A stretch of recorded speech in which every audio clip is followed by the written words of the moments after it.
적점이 그렇게 그어질 가능성도 배제할 수 없는 것으로 보입니다. 그렇군요. 지금 어쨌든 그 8월 17일 전당대회인데 오늘 7월 8일인가요? 예, 7월 8일. 벌써 한 달 열흘. 8월 한 10일 정도 된 것 같이 후끈 달아오르고 있다라는 말씀을 좀 드려야 될 것 같고요. 앞서 말씀 주신 대로 오늘 그 송영길 전 대표 그리고 고민정 의원 두 분의 당대표 후보가 앞서거니 뒤서거니 기자 간담회 아니 그 뭐죠? 출마 선언을 네. 이제 하게 됩니다. 고민정 의원이 9시 40분. 네, 이미 그렇죠? 했고요. 이미 했고 네. 그다음에 10시가 송영길 전 대표. 예, 당원전에서 한다 이렇게 알려져 있는데 주요 메시지가 좀 나왔습니까? 아직까지 그게 안 나와가지고 한번 제가 확인을 지금 해야 되겠습니다. 살펴보니까 예.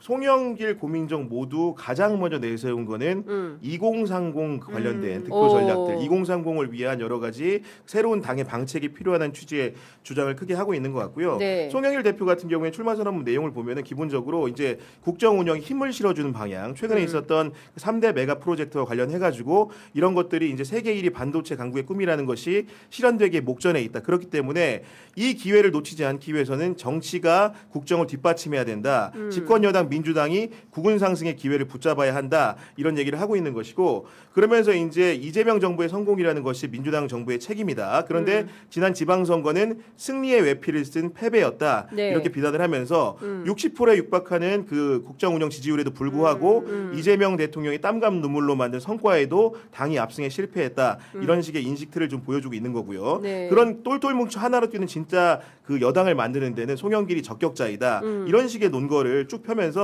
본인이 어쨌든 간에 국정 운영을 가장 뒷받침할 수 있는 후보이다라는 점을 최대한 역설한 것으로 보입니다. 네, 그렇군요. 근데 지금 사실 송영길 대표와 이제 김민석 전 총리는 약간 러닝메이트 구조냐 이런 약간 보완하는 네, 관계로 보완제다. 보이는 게 좀 있는 예, 게 있죠. 예, 예. 이제 물론 정치라고 하는 게 이제 굉장히 생물이고 경우에 따라 가지고 송영길 전 대표가 또 지지율이 잘 나올 경우에는 꼭 그렇게는 안 될 수도 있다고 봅니다. 왜냐하면 예. 정치인이라면 누구나 큰 꿈을 꾸고 있기 그렇죠. 때문이기 때문에 근데 지금의 구도화에서는 적어도 그러니까 예. 정청래 전 대표를 와 각을 세우는 자리에는 두 사람이 같이 있는 것 같긴 하거든요. 네, 네. 오늘만 하더라도 선명한 사람을 뽑는 선거가 아니다. 이런 식의 이야기를 지금 송영길 전 대표가 출마 선언에 했다라고 해요. 네. 그러니까 이재명 정부 협력해서 승리하는 게 중요하다 이런 이야기인데, 그러니까 지금 상대적으로 선명성을 강조하고 있는 게 정청래 전 대표라고 좀 지칭하고 있는 모습으로 보이기 때문에 네. 계속해서 구도는 좀 2대1 심지어는 이제 고민정 의원까지도 정청래 전 대표에 대한 비판의 메시지들을 초기에 많이 내고 있거든요. 네. 그러니까 이런 상황에서 보면 구도는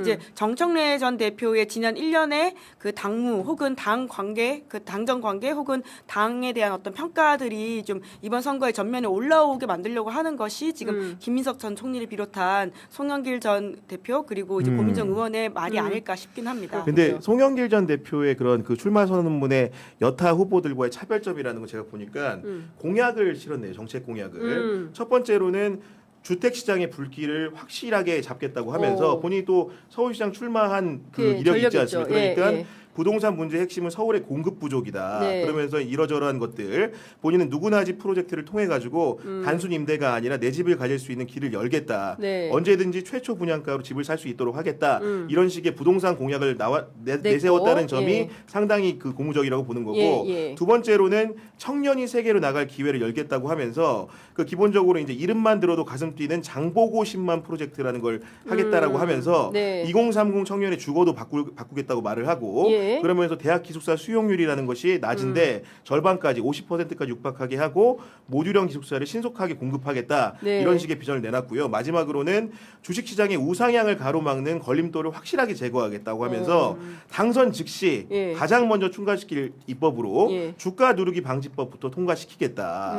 그리고 배당수도 분리과세를 추진하고 청년 종잣돈 슈퍼 ISA를 개설하겠다. 네. 예. 이렇게 하면서 기본적으로 이제 정책 공약을 내세우면서 이런 예. 부분을 논제로 가져왔다는 점은 굉장히 그 고무적이다. 좋은 점이라고 봅니다. 네. 그렇죠. 지금 뭐 이제 솔직히 이제 파묘 대전 비슷하게 가고 있는데 미래에 특히 이제 정책을 놓고 예. 서로 경쟁한다는 것은 대단히 좋은 일이다라는 생각이 좀 들고요. 저희 작가님께서 고민정 의원 출마 선언문도 구해서 올려주셨는데요. 네.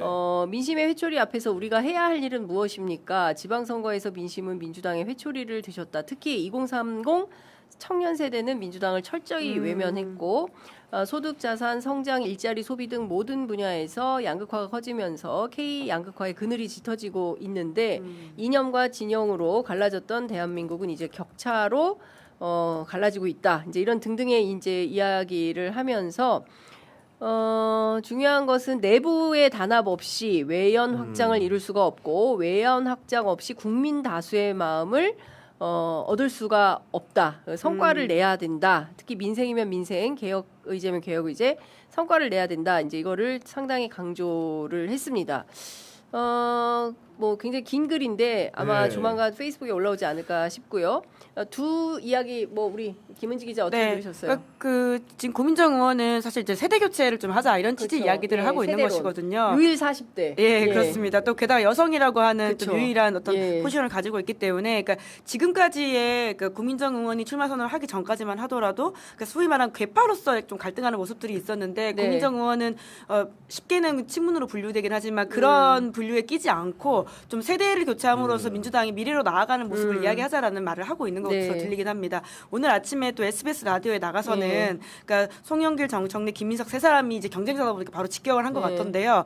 그러니까 그 젊은 세대들이 좋아하지 않는 어떤 내로남불의 태도들을 가지고 있다 이런 네. 지적도 하고 있어서 아마 치열하게 또 좀 선거가 굴러가지 않을까 싶긴 합니다. 지금 고민정 후보의 그런 출마 선언문을 보면은 네. 기본적으로 이제 정청래, 송영길, 김민석 후보가 서로가 서로를 향한 그 굉장히 포문을 열고 강력하게 싸우는 포인트들을 가져가다 보니까 그것과는 차별을 하겠다는 전략인 것 같고, 그러면서 어떤 얘기를 하냐면은 결국 내부의 단합도 중요하고 네. 외연 확장도 중요하다라는 그렇습니다. 양수를 겸장하는 태도를 취함으로써, 그러면서 이제 또 낙인 찍기라든가 네. 특정 정치인들의 서포터들이 싸우는 행각 같은 경우를 줄여야 된다는 취지의 주장을 하면서 결국은 우리가 달라지는 전당대회를 치러야 되고, 그런 의미에서는 세 명의 후보보다는 본인을 선호해 주는 것이 당을 뭔가 화해와 통합으로 이끄는데 훨씬 더 수월할 것이다. 이런 식의 비전 제시를 중심적으로 네. 하고 있는 것 같습니다. 네, 네. 방금 전에 이제 오셨던 우리 김용민 의원이 원래 이제 그 당대표 출마가 고민을 상당히 하셨죠. 예. 유력했는데 아무래도 이제 검찰 개혁이 흔들리고 있는 것 같아서 본인은 이제 검찰 개혁에 이제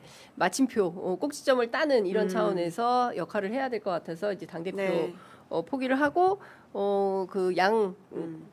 가장 양강 두 후보에게 본인이 김민석, 이야기하는- 정청래 두 네, 사람한테 두 후보에게 송영길 전 대표 섭섭해할 것 같은데요. 거기도 좀 전달 다 받으면 좋죠. 네. 그래서 사회대개혁 프로젝트를 받으라고 했고 뭐 오늘 그 중에 한 후보가 받는다고 하니까요. 뭐 어떤 연대가 이루어지는지 좀 봐야 될 것 같다라는 생각이 좀 듭니다. 그리고 이제 고민정 후보도 정책 얘기를 했는데 이건 네. 서울 지역 국회의원이라서 그런지 네. 약간 부동산 문제에 대한 해법이 좀 다르게 보이는 측면도 있어요. 어떻게 설명을 했냐면은 뭐 대법원과 대검 이전 등을 통한 서울 요충 진액 주택 공급 부지 확보. 요거는 뭐 누구나 그렇죠. 동의하는 부분인 거고. 네. 부동산 매매 중심의 대책을 넘어 세분화된 전월세 대책을 시행해야 된다. 그다음에 청년 신혼부부 대출 규제를 완화해야 된다. 여기까지는 동의하는 부분인데 네. 보유세 핀셋 증세가 아닌 종부세 폐지를 포함한 부동산 세제 종합 개편 등 정확하게 무슨 얘기를 하고 싶은 건지는 이것만 봐서는 모르겠으나 제가 느끼기에는 지금 정부가 추진할 것으로 예상되는 정책을 넘어선 정책이 필요하다는 얘기로 들리거든요. 네. 기본적으로 서울 지역 국회의원들이 얼마 전에도 보면은 굉장히 부동산 가격 문제에 대한 서울 시민들의 불만 사항 같은 걸 네. 토로하면서 당이 정책적으로 정부를 견인할 필요가 있다. 이런 식의 얘기를 했던 것으로 알고 있는데 네. 그런 고민의 맥락이 묻어난 것이 바로 고민정 의원의 어. 그런 정책적인 제안 같다. 이 얘기 때문에 아마도 후보들 사이에서 부동산 정책을 둘러싼 네. 다양한 갑론을박도 있을 것 같다. 네. 이런 생각이 좀 듭니다. 네, 네. 부동산 정책과 관련해서도 이념적 접근이 아니라 실용적 접근으로 예. 풀어가야 된다라고 이제 강조를 한 건데요. 그래서 사실은 그 종부세 폐지를 포함해서 부동산 세제 개편에서 소위 얘기하는 이제 소위 서울의 한강벨트. 예. 그러니까 이 부유한 그 민주당 성향이기는 하나 부동산 관련해서는 상당한 자산을 이룩한 이런 사람들의 표를 어떻게 받을 거냐에 대한 고민. 그런- 자기 그런 지역 고민이 고민. 담겨 지역이 있는 거죠. 광진이다 네, 그렇죠. 보니까요. 그런 게 예, 좀 예. 게다가 이번에 광진구에서도 구청장 국민의힘이 당선됐습니다. 뭐 이런 현실을 보면 적어도 2028년 선거에서 특히나 이제 그 지역에 있는 국회의원들이 자리를 지킨다, 그러니까 수성한다는 게 생각보다 쉽지 않을 수 있다는 전망들이 나오고 있잖아요. 네. 이제 그런 고민들 담아가지고 물론 개인의 어떤 뭐 앞으로의 미래도 담겨 있지만 이제 민주당이라고 하는 정당이 어떤 길로 가야 되는지에 대한 고민을 이렇게 던지고 있는 것으로 보이고요. 네. 얼마나 공명하는지 따라가지고.